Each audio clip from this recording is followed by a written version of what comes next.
Speaking of reliability, a podcast with good friends talking with you about reliability engineering topics.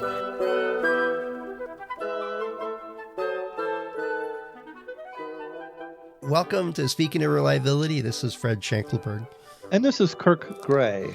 Kirk, you do the weirdest thing sometimes. You mentioned that you were doing a search the other day for recent trends and failures in current electronics. issues and reliability of electronics.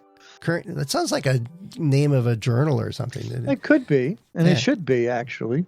There you go. There's our next career. We'll set that up. But yeah, we were talking about Google Scholar and how the great online research you have available at your desktop, you're right in front of you, even, and your phone, everywhere.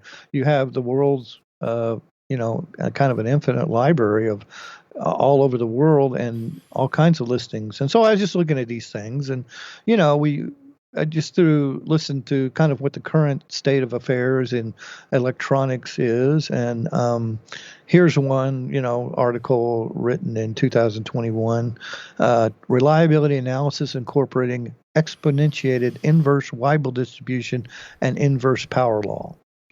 And I go, my God, again, the point is not counting failures. And this is where you and I talked about Weibull and statistics and reliability. And it's not something that I feel is,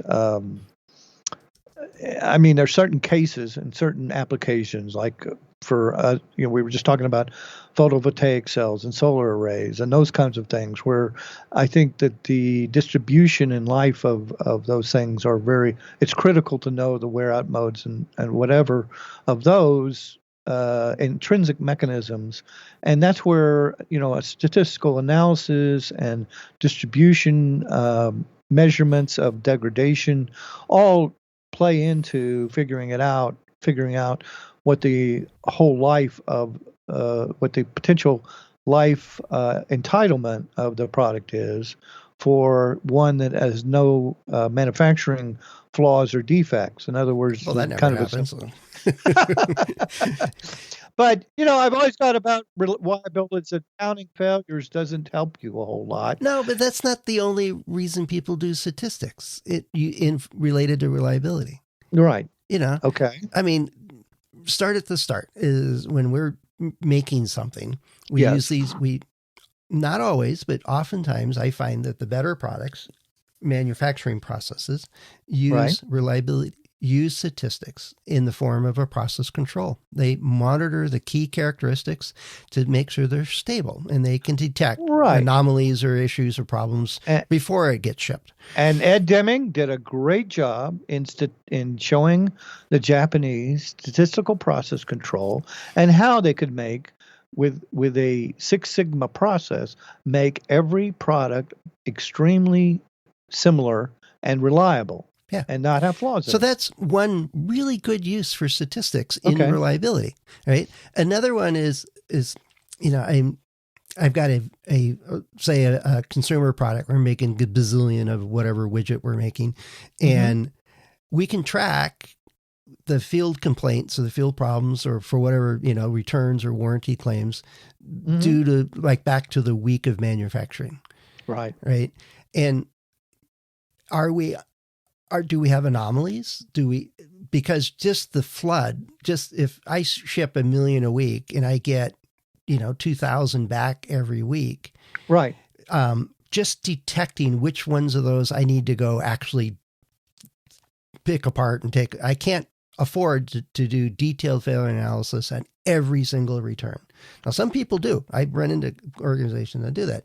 But if I want to just do a Pareto and detect, which ones are batch problems, which ones are due to changes that we made in the design or in the manufacturing process. Right. That's statistics. It's not counting it for the sake of counting it. It's counting it to do something useful. Like, where do we prioritize?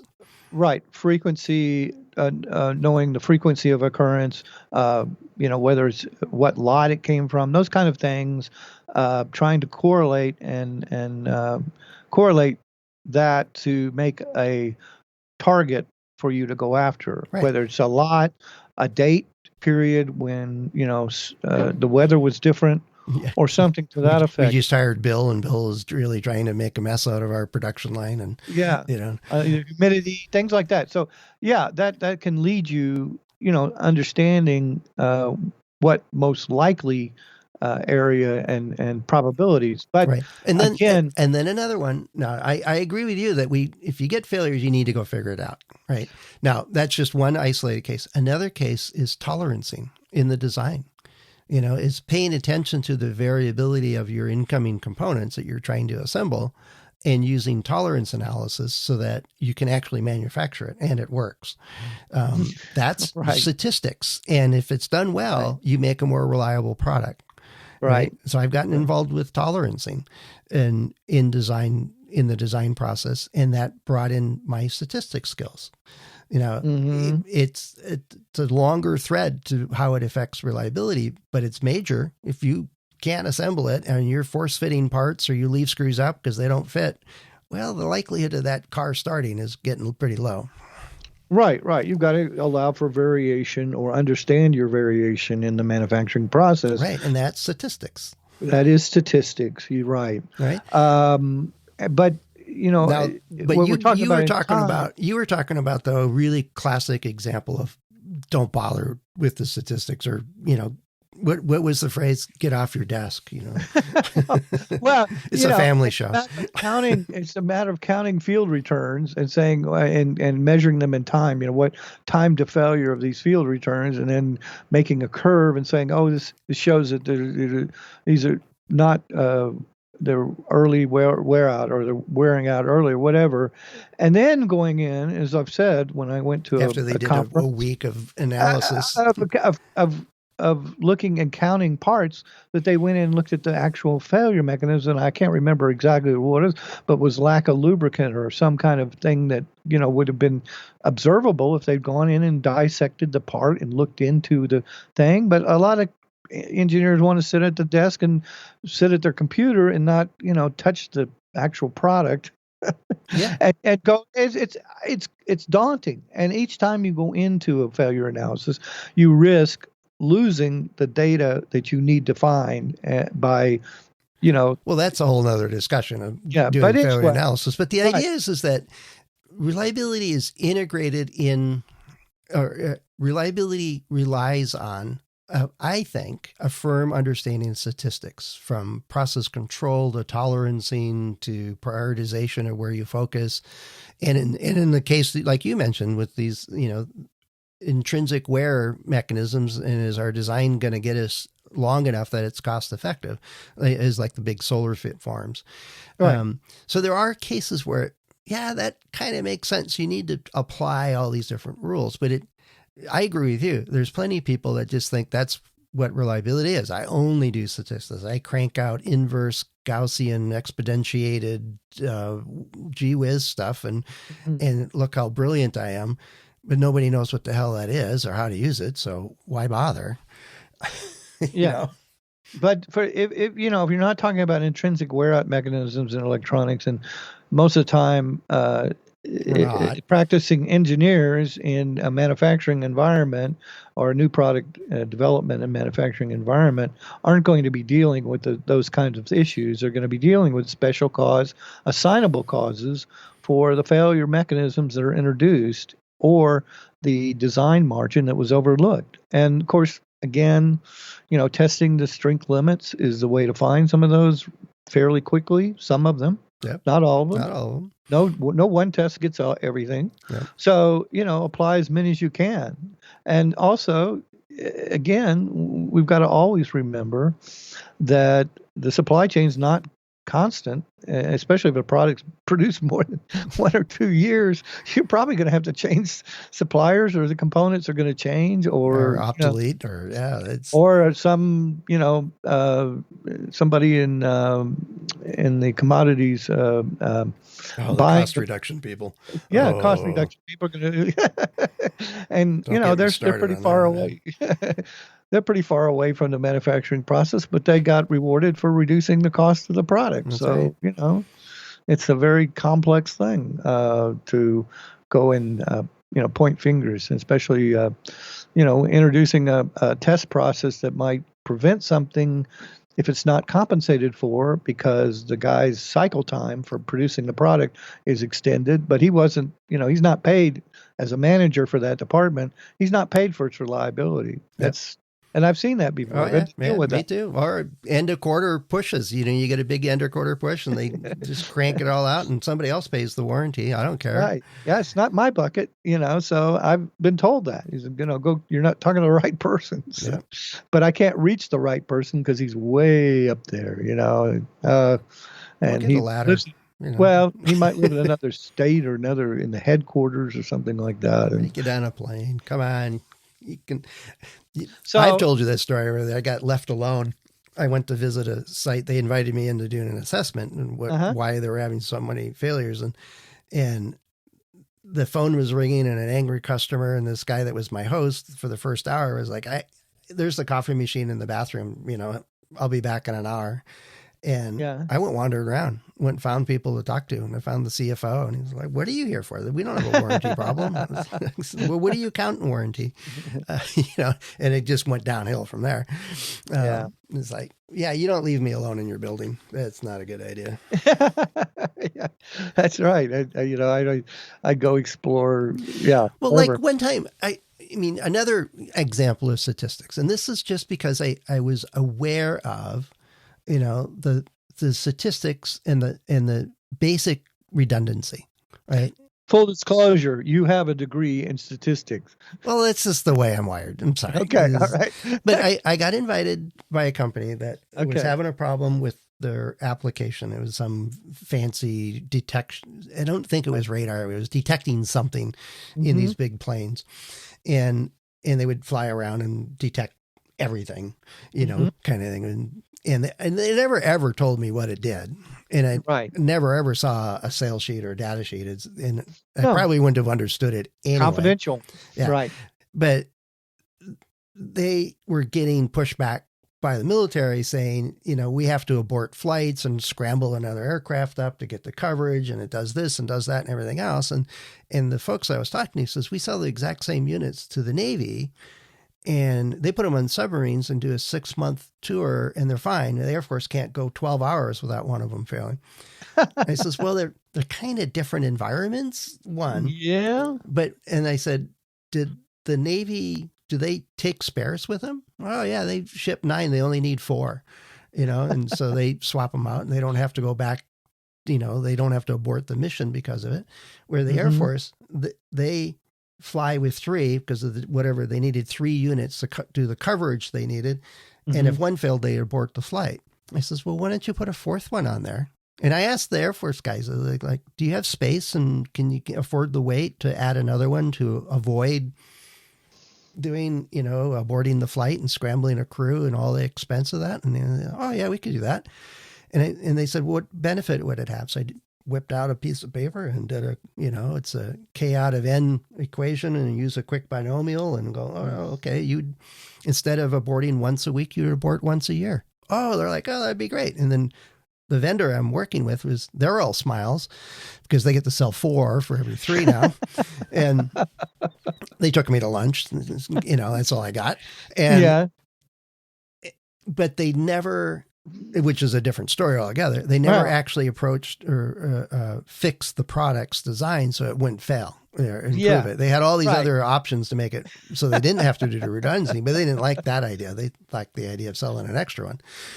And sure. That's the way the contracting world anyway. But it's a little bit of statistics, Oh, and another one. We had a vendor say, we weren't quite sure about this novel new solder attachment thing they were doing, some package they were doing. So they shipped us 30 samples and they agreed, they worked with us to create a test as thermal cycle. It was a metallization issue that we were exploring, and 28 or 29 of the 30 failed pretty quickly. And we call them up and says, you helped us set up the test. You understood what we're doing. This is similar to what you do in your factory. 29 out of 30 failed. Oh, that was a sampling error. You just happened to get 29 bad ones. And so I said, I know there's a statistical tool to what is the chance if they're claiming it's in like 1 per billion, whatever, fail for this cause, and they've shipped hundreds of millions of these units, they've been shipping them all over the place. What is the chance that we would randomly pick 29 bad ones, which was only 4 short of what they claim would ever be possible to have failed? In a random sample across a handful of batches from different time frames and stuff like that, right? That they just happen, and everybody agreed that the test was run well, and it was valid results. And so I did a hypergeometric calculation using the hypergeometric formulas or distribution and formulas, and it was like 1 in 160, one chance out of 10 raised to the 69th power or some number like that. And, and I showed my boss that, and I said, this is highly unlikely. He goes, well, what does it take to be impossible? Goes, oh, it's a bigger number. But see, Fred, and all that, I go like, well, what was failing and why was it failing? It failed for exactly the reason that we were looking for. It was like this metallization from our materials guy said, this will cause a copper, or not a copper, a gold. Oh, now I'm drawing a blank on the name of the mechanisms, but it created a brittle gold layer in the metallization. Okay, intermetallic problem. Okay, gold embrittlement, I think it was called, or something like that. And we were concerned about that, and using the process and the testing was to replicate the solder joint and all other stuff in the conditions that it was a pretty subtle or simple test actually, and fairly standard. And so they agreed to it all. And I said, why don't you run it now? You replicate it. You run 30 samples and we'll monitor it. Right. And they had all 30 fail. And I said, have you ever run this test before? And they got all real quiet. No, of course not. Why would we do that? We'd find something out. That's part of the problem is that, everybody's counting these failures, but nobody seems to be wanting to investigate or find them out beforehand. And I know, I've worked with some of this culture, okay, and I know there's big silo problems, and it is, the guys that were in the test labs knew that some of these things were happening. But nobody wanted to listen to them. Exactly. And they said, no, we got to ship it. We got to ship. We have to ship it. And, one of the managers said, well, I said, don't they allow you to have a few, your first prototypes? Oh, no, they want them.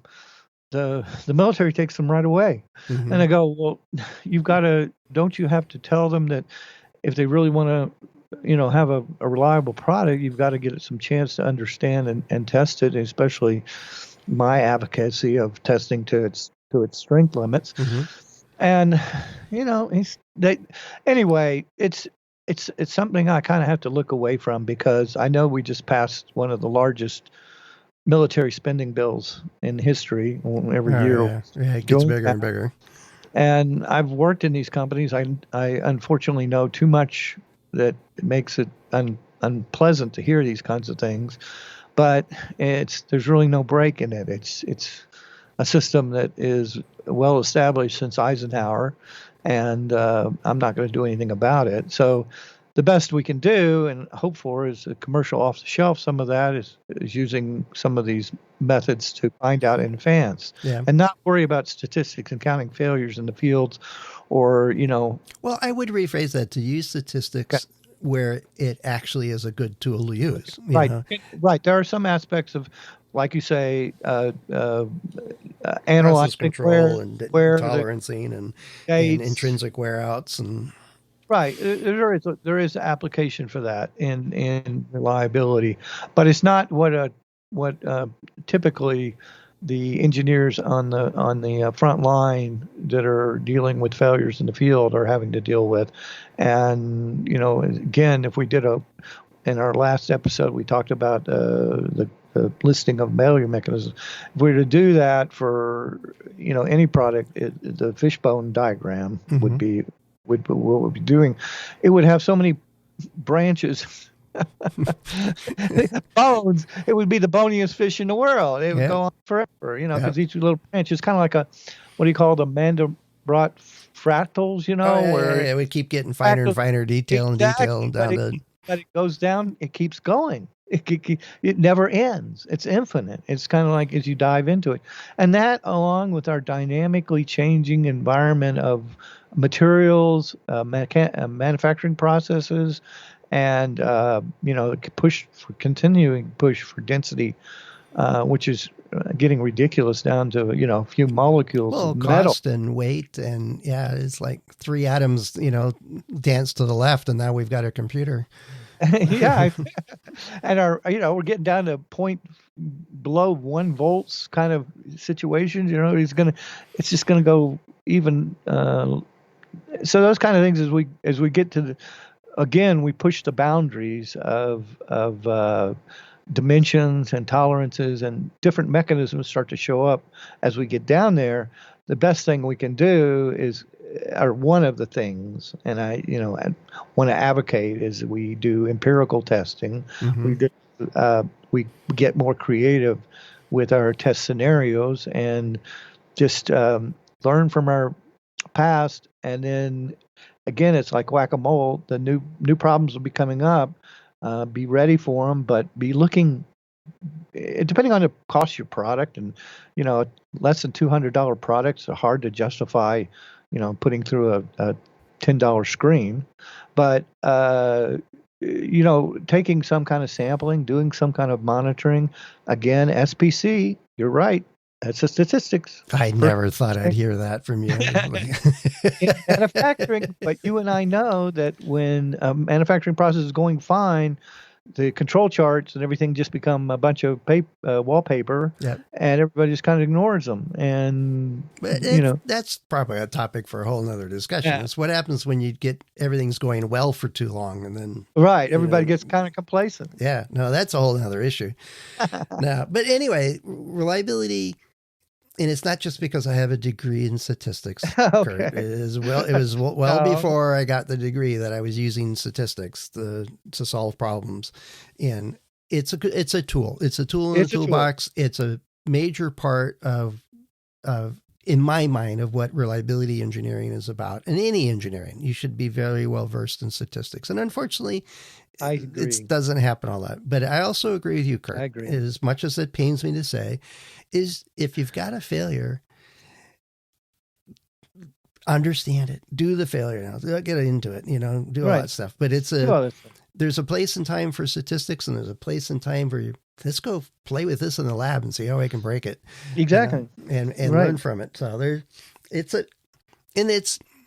is every organization, every situation will be slightly different. But if you find yourself doing nothing but a bunch of Weibull plots and nobody ever looks at them, you might want to, ask some more questions and go find some samples to break or something. Yeah. It's also more fun to break stuff than it is. It is a lot more fun, and you'll learn a lot more than just how it breaks. You'll learn a lot of its operating, software problems, all kinds of other issues that aren't really hardware related necessarily, and ease of use for the user, things like that. Or repair system. Right. Maintaining and repair and all kinds of cool stuff. So anyway, that's a thought. You mentioned you were off doing some research, and I thought, wow, you came across some brilliant titles, and so we picked one of them to spin off on. I just say anybody, Google Scholar is an amazing place to go, and you can find a lot of. Actually, I'm looking at this, and all the articles are actually PDFs. You can download many of them and read them yourself. But it's sometimes it's your own peril. yeah, it could be a real a brain mixer. That's right. when you read them. Right. So, take a look at Google Scholar, pose some questions to him, see what shows up. It's kind of a shortcut to having to go to a conference but there's so much out there for us to learn, and having the awareness of all this stuff just makes a whole lot of sense. So anyway, I think that we'll use that as a wrap there, Kirk, and see how it goes from there.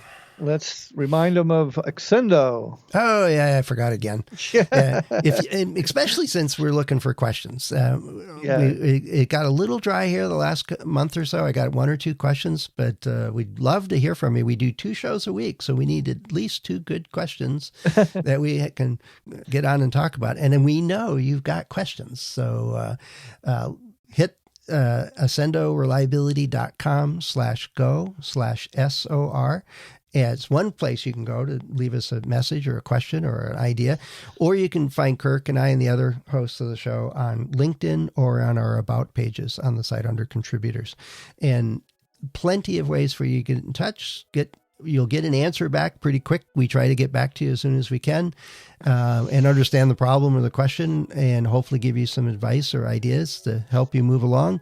But they often make really good topics for the podcast. So that's why we look for them. Yeah, so we thanks love for your the questions. reminder there, Kirk. Yeah. All right. Well, it's good to talk to you again, Fred. And let's do it again. All right. Yeah, we will. No problem. We'll talk to you soon. Okay. Bye-bye. Cheers. Thanks for listening to Speaking of Reliability. We invite you to join the conversation. If you have a question or a topic that you think we should discuss in a future show, please let us know. You can find a comment box below the episode show notes, or just leave a note as part of a review on iTunes.